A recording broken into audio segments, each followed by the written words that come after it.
বিশেষ সংবাদ। আজ দুপুর 1টায় বাংলাদেশ বিমান বাহিনীর F-7BGI নামের একটি যুদ্ধ বিমানে উড্ডয়নের কিছুক্ষণ পরেই যান্ত্রিক ত্রুটি দেখা দেয়। প্রায় 12 মিনিট আকাশে থাকার পর বিমানটি নিয়ন্ত্রণ হারিয়ে ঢাকার উত্তরায় অবস্থিত মাইলস্টোন স্কুল প্রাঙ্গণে বিধ্বস্ত হয়। মাইলস্টোন স্কুলের বিল্ডিংয়ে পড়ার সাথে সাথে বিমানটিতে আগুন ধরে যায় এবং এই দুর্ঘটনায় স্কুল চলাকালীন সময়ে প্রায় 30টির অধিক শিশু নিহত হয় এবং আহত হয় প্রায় 165 জন শিশু। এই নিয়ে সারা দেশে চলছে শোকের ছায়া।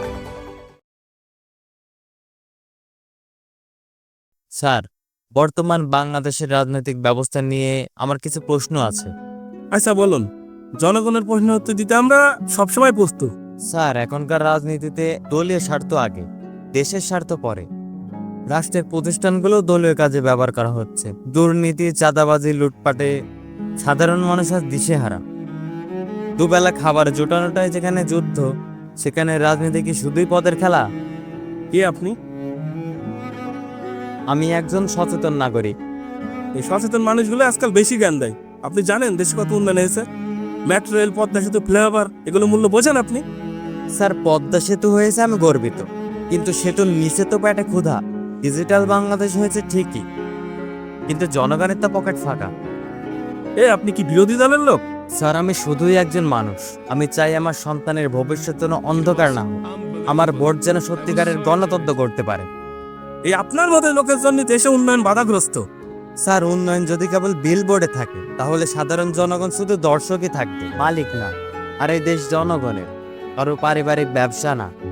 দেশটা হলো আমাদের পারিবারিক সম্পত্তি। আমাদের প্রধান কাজ হলো রাজনৈতিক উদ্দেশ্য হাসিল করা এবং নিজেদেরকে অর্থনৈতিকভাবে সাবলীল করা। স্যার, আপনাদের কাছে কি জনগণের চেয়ে অর্থই বেশি মূল্যবান? অর্থ দিয়ে সবকিছু সম্ভব। আমাদের কাছে মানুষের জীবনের চেয়েও অর্থটাই বেশি মূল্যবান। কিন্তু স্যার, আপনি যখন বিপদে পড়বেন তখন এই অর্থ কিন্তু আপনার কোনো কাজে লাগবে না। আসি স্যার, আসসালামু আলাইকুম।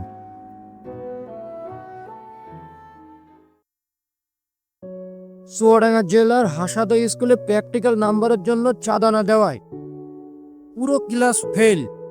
কি একটা আজব অবস্থা ভাই! এদেশে শিক্ষা মানেই টাকা আর শিক্ষক মানেই ব্যবসায়ী। ভাই, আপনার এই কথার সাথে আমি একমত হতে পারলাম না।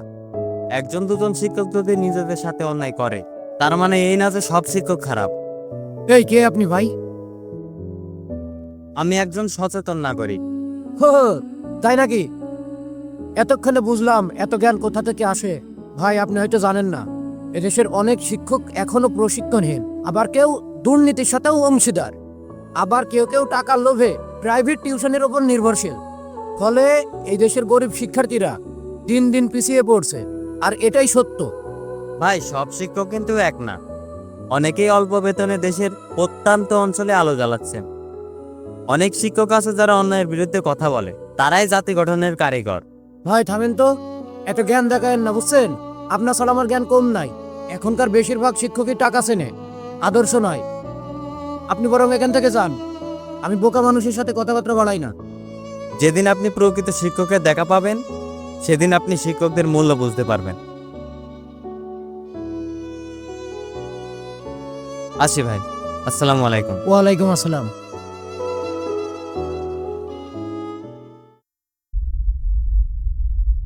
ঢাকা শহরের মতো ঘনবসতি আর জনবহুল শহরে যুদ্ধ বিমানের মতো ভয়াবহ একটি প্রশিক্ষণ কেন্দ্র পরিচালনা কি আদৌ যুক্তিসম্মত সিদ্ধান্ত? আপনার কথাটা যুক্তিসঙ্গত, তবে বুঝুন, ঢাকা শহরে প্রশিক্ষণ কেন্দ্র স্থাপন করলে আমাদের কৌশলগত কিছু সুবিধা হয়। যোগাযোগ সহজ, মনিটরিং সুবিধা, এছাড়াও গোয়েন্দা কার্যক্রম পরিচালনা করা যায়। তা ঠিক, কিন্তু তারপরেও এত জনসংখ্যার মাঝে যদি কোনো কারণে যান্ত্রিক ত্রুটি দেখা দেয় এবং ঘটনাক্রমে যদি বিমানটি বিধ্বস্ত হয়ে শহরের ওপরে পড়ে, তাতে কি পরিমাণ ক্ষতি হবে তা আপনি ভেবে দেখেছেন? আপনার উদ্যোগের মূল্য আছে, তবে আপনি কে? আমি একজন দায়িত্বশীল নাগরিক। দেশের ভালো মন্দ নিয়ে কথা বলা আমার অধিকার এবং দায়িত্ব। দেখুন ভাই, আপনি একা সিদ্ধান্ত নিলেই তো সবকিছু পাল্টে যাবে না। প্রশিক্ষণ কেন্দ্রটি স্থাপনের সময় সবকিছু চিন্তা ভাবনা করেই সিদ্ধান্ত নেওয়া হয়েছে, তাই আপনি নিজের চরকায় নিজে তেল দেন। দেখুন, কথা একটাই, ভাবিয়া করিও কাজ, করিয়া ভাবিও না। কথাটা ছোট হলেও এর গভীরতা কিন্তু অনেক, কারণ একটা ভুলের মাসুল কিন্তু পুরো জাতিকে দিতে হবে। আসি। আসসালামু আলাইকুম। ওয়ালাইকুম আসসালাম।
স্যার, কিছুক্ষণ আগে F7 প্রশিক্ষণ বিমানটি মাইলস্টোন স্কুল অ্যান্ড কলেজের উপর ক্র্যাশ হয়েছে। অনেক শিশু মারা গেছে, এমনকি ফ্লাইট লেফটেন্যান্ট তৌকির ইসলাম সাগর স্পটেই মারা গেছে। ভাবিয়া করিও কাজ করিয়া ভাবিও না, কথাটা ছোট হলেও এর গভীরতা কিন্তু অনেক। কারণ একটা ভুলের মাসুল কিন্তু পুরো জাতিকে দিতে হবে।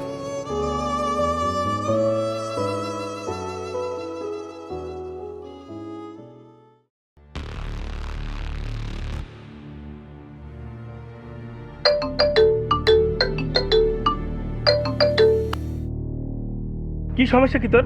এত দেরি হচ্ছে কেন এখানে আসতে? আমি এখানে কখন থেকে তোদের জন্য অপেক্ষা করছি, আর তোরা এত দেরি করতেছি কেন? অতি দ্রুত এখানে চলে আয়। ভাই ভাই ভাই ভাই ভাই একটা সমস্যা হয়েছে। কি সমস্যা কি তোর? ভাই, মাইলস্টোন স্কুল অ্যান্ড কলেজে একটি প্রশিক্ষণ বিমান বিধ্বস্ত হয়েছে, আর আমাদের সিয়াম বাবাকে খুঁজে পাচ্ছি না। সে ওই ক্লাসে ছিল। ভাই, আপনি তাড়াতাড়ি চলে আসুন। কি বলছিস তুই এইসব? ভাই, আমি অনেক খোঁজাখুঁজি করছি, আপনি তাড়াতাড়ি চলে আসুন। কি বলতেছিস? বুঝতে পারছিস তুই কি বলতেছিস? আচ্ছা, আমি দেখছি তুই একটু খোঁজ দে, আমি দেখছি, আমি ফোন দিয়ে দেখছি।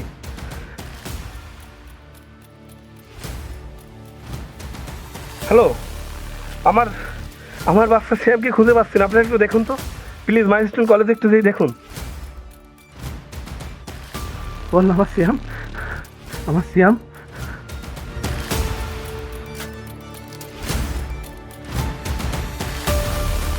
হ্যালো, এটা কি মাইলস্টোন স্কুল অ্যান্ড কলেজ? ওখানে আমার ছেলে আছে, ক্লাস 3-তে পড়ে। শ্যাম, দেখেন তো একটু। এখানে অনেক খারাপ অবস্থা, অনেক শিশু ভিতরে আটকে আছে। আমরা কোনোভাবে আগুন নিয়ন্ত্রণে আনতে পারছি না। আপনি এখানে এসে আপনার সন্তানকে খুঁজুন। এটা আপনারা কি বলছেন? আমার শ্যাম ঠিক আছে? প্লিজ দেখেন, একটু দেখেন আমার শ্যাম ঠিক আছে কিনা। দেখেন প্লিজ, যত টাকা লাগে আমি দেবো, ও আমার একমাত্র সন্তান। তুই শ্যামকে বাঁচা, ওকে হসপিটালে নিয়ে যা। ভাই, অনেক চেষ্টা করলাম শ্যামকে বাঁচাতে। শ্যামের পুরো শরীরটা পুরো ঝলসে গেছে। কিন্তু স্যার, আপনি যখন বিপদে পড়বেন তখন কিন্তু এই অর্থ আপনার কোনো কাজে আসবে না।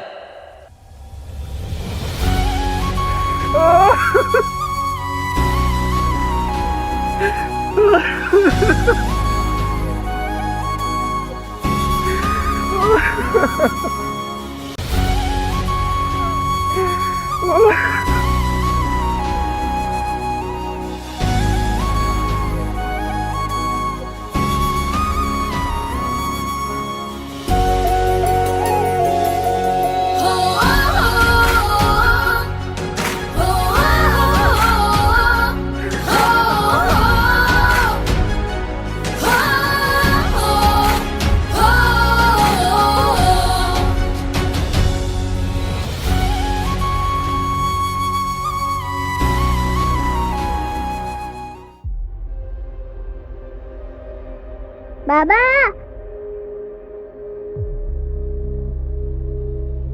মা, তোর কিছু হয়নি তো? বাবা জানো, আমাদের স্কুলে কয়েকজনকে বাঁচাতে গিয়ে মেহেরা ম্যাডাম মারা গেছেন। যেদিন আপনি প্রকৃত শিক্ষকের দেখা পাবেন, সেদিন আপনি শিক্ষকদের মূল্য বুঝতে পারবেন।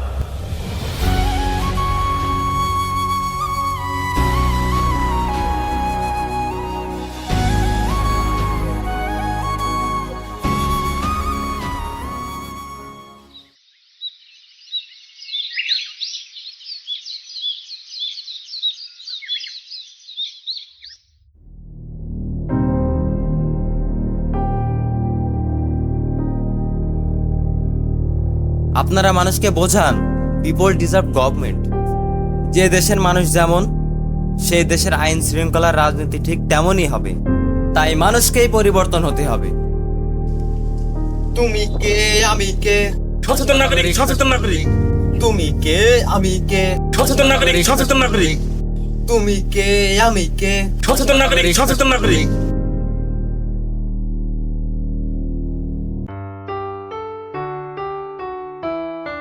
যুদ্ধবিমান শুধু আকাশে বিধ্বস্ত হয় না, কিছু কিছু যুদ্ধবিমান ভেঙে পড়ে আমাদের ভবিষ্যতের ওপর, আমাদের সন্তানদের ওপর, একটি পুরো প্রজন্মের স্বপ্নের ওপর। মাইলস্টোন স্কুলের ছাদে যখন সেই যুদ্ধবিমান ভেঙে পড়ে, তখন শুধু ইট পাথর নয়, ভেঙে পড়ে আমাদের দেশের দায়িত্বহীনতা। এই দেশ যেন আজ দুর্নীতির মাঠে এক খেলা, যেখানে নিয়ম নেই, বিচার নেই, আছে শুধু স্বার্থের দৌড়। ঘুষ ছাড়া কাজ হয় না, চাঁদা না দিলে পরীক্ষায় নাম্বার মেলে না। যারা সত্য বলে তারা দেশদ্রোহী হয়ে যায়। কিন্তু প্রশ্ন হলো, এভাবে আর কতদিন? যুদ্ধবিমান কবে শিক্ষা প্রতিষ্ঠান টার্গেট করবে না? রাজনীতি কবে জনসেবার নামে নাটক বন্ধ করবে? আর প্রশাসন কবে জনগণকে মালিক হিসেবে গণ্য করবে? এই প্রশ্নগুলো এক একটা আগুন, যা নীরব সমাজকে জাগিয়ে তুলতে পারে। আমরা আর কাঁদতে চাই না, আমরা প্রতিনিয়ত মরতে চাই না, আমরা চাই বাঁচতে একটা গর্বিত স্বাধীন ন্যায়ের বাংলাদেশে। মনে রাখুন, দুর্নীতিবাজরা শক্তিশালী নয়, আমরা দুর্বল বলেই তারা টিকে থাকে। এখনই সময়, প্রশ্ন তুলুন, অন্যায় দেখেও চুপ না থেকে প্রতিবাদ করুন। শিক্ষা, রাজনীতি, প্রশাসন সব ক্ষেত্রেই সচেতনতার আলো জ্বালান, আগুন নয়। কারণ এই দেশ কারো পারিবারিক সম্পত্তি নয়, এ দেশ আমার, আপনার, আমাদের সবার। জেগে উঠুন, কারণ ইতিহাস একদিন প্রশ্ন করবে, আপনি তখন কি করেছিলেন? এই দেশটা আমাদের, শুধুই আমাদের। আমরা যারা রিক্সা চালাই, দোকান চালাই, কৃষকের মতো ঘাম ঝরাই, এই মাটিতে আমাদের অধিকার সবচেয়ে আগে। শিক্ষা যদি ব্যবস্থা হয় তাহলে ভবিষ্যৎ অন্ধকার। রাজনীতি যদি ক্ষমতার খেলা হয় তাহলে গণতন্ত্র শুধুই মুখোশ। সেনা কিংবা প্রশাসন যদি নাগরিকের জীবনের চেয়ে অবকাঠামোকে বেশি মূল্য দেয়, তাহলে রাষ্ট্র কেবল কাঠামোর, মানুষের নয়। কিন্তু তবুও আমরা আশা হারাই না, কারণ আমাদের মাঝে এখনো শিক্ষক আছেন যারা আলো জ্বালান, কিছু রাজনীতিবিদ আছেন যারা মানুষের পাশে দাঁড়ান, কিছু অফিসার আছেন যারা জনসুরক্ষা ও নৈতিকতা দুটোই গুরুত্ব দেন। পরিবর্তন একদিনে আসে না, কিন্তু একজন মানুষ, একটি প্রশ্ন, একটি সত্য উচ্চারণ, এগুলোই একদিন বিপ্লবের বীজ রোপণ করে। তাই প্রশ্ন তুলুন, ভয় নয়, সচেতন হন, নীরব নয়, অধিকার চাইতে শিখুন, কারোর দয়া নয়। কারণ আপনি যদি চুপ থাকেন তাহলে অন্য কেউ আপনার হয়ে সত্য বলবে না। এই দেশ বদলাবে যদি আপনি বদলাতে শুরু করেন। তাই বলি, দেশটা কার? দেশটা আমার, দেশটা আপনার। একজন সচেতন মানুষ মানেই এক ঝলক আলো, যে পুরো সমাজকে জাগিয়ে তুলতে পারে।